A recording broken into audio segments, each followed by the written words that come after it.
we are announcing that going forward, small businesses will be able to enroll directly in a SHOP plan through an insurer, agent, or broker, and can get certified for a tax credit after they enroll. We will also offer an improved comparison shopping feature online, so small businesses can pick a plan before enrolling in one.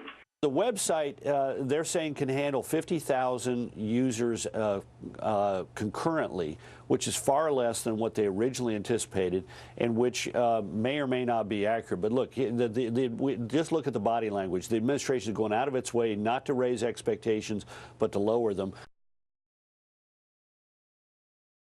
To get out and speak to the American people about what are the benefits. So it's not just the negativity about, oh, there's churning in the marketplace, some people got canceled, we're delaying this part, but to speak about the broader aspects of the benefits of the program. What a valid point that it's prudent on the part of the administration to do this after the disastrous rollout of October 1st. Well, it has no choice, but the idea that somehow it's the GOP that is creating these negative implications.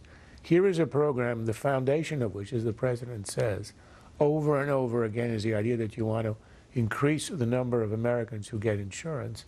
And the facts are, this isn't a GOP talking point, it is a fact that for every one person who's now acquired insurance through Obamacare, 50 Americans have lost their insurance over Obamacare. You do the math, and what you have here is a program that is a wrecking ball for the insurance system in the United States.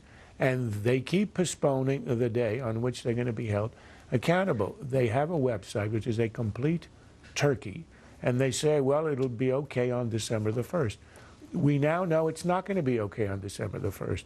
They have such confidence in the fix that they are urging their own allies to stay off the site because they're worried about it crashing at a fairly low level of activity. 50,000 is about a tenth of what you get on Amazon or other sites. So look, this is a rolling disaster. There is no daylight in sight. And that's why you get the letters from Democratic senators who have been kept quiet. The Democrats who were in revolt before the Obama mea culpa press conference, where the mea culpa lasted about an hour and a half, and then it was GOP culpa ever since. But he does this press conference. He announces a fix which was a sham from the beginning. It wasn't a fix to undo the cancellations. And the idea was that Democrats should be quiet. It stayed the revolt, but there's only so long that Democrats who are going to lose their seats in the Senate are going to stay quiet, and it's not going to be a long time. See, I think that's a distortion. The real problem here is we just haven't told the right story. It's a communications failure. I think the president needs to give yet another speech on it. Better yet, you need to talk about it over Thanksgiving dinner. Imagine coming up with that idea. Imagine thinking that there are actually families out there who, in the middle of carving their turkeys, just sort of, let's talk about Obamacare, shall we? But look, what Tucker is saying is exactly the theme of this administration. And it explains why Obama's on the West Coast chatting up movie executives and arguing against and blaming it all on the GOP, instead of doing what a CEO would normally do, stay home, knock heads, have endless meetings where you get in the technologists, you get all the people in healthcare, you get all of the rule makers, you get them in a room, and you actually try to develop a management strategy to fix this. But they imagine it's fixable with rhetoric. And it is so divorced from reality that you wonder, well, I'm not going to play psychiatrist here. I'll just say that it's a problem. This president has asserted the ultimate in hypocrisy, organizing for action his own many hundreds of millions of dollar 501c4 continues to be active in politics without disclosing any of their contributions, while attacking conservative groups in every possible way. Now that they can't win any longer, they can't forestall it any longer, they're looking to change the rules.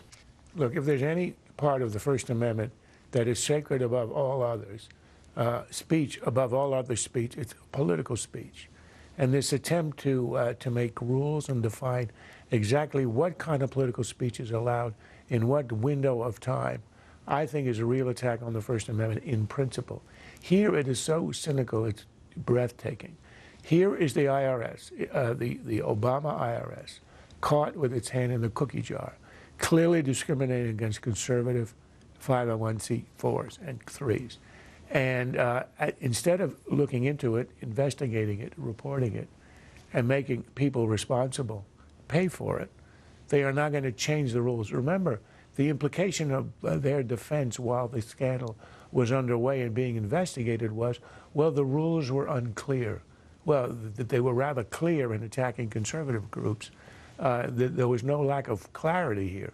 It was a direct attack on conservatives, and deliberately so.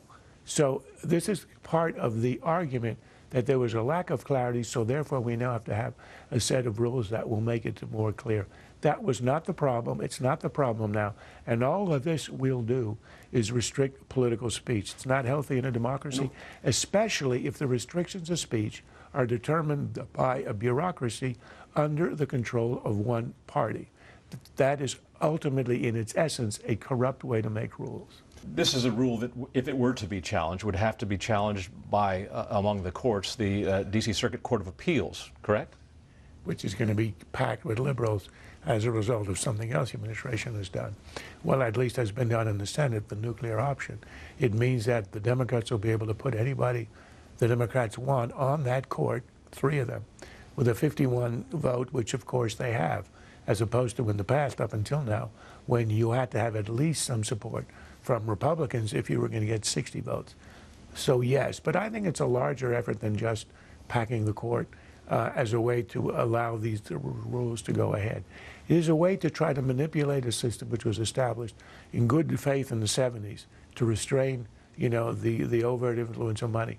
But what we have discovered in 30 years, every time you try to make a restriction on this, there's always a loophole, so it's always evaded. But what it does do is suppress legitimate political speech. I think it's an effort after 30 years that should be entirely abandoned.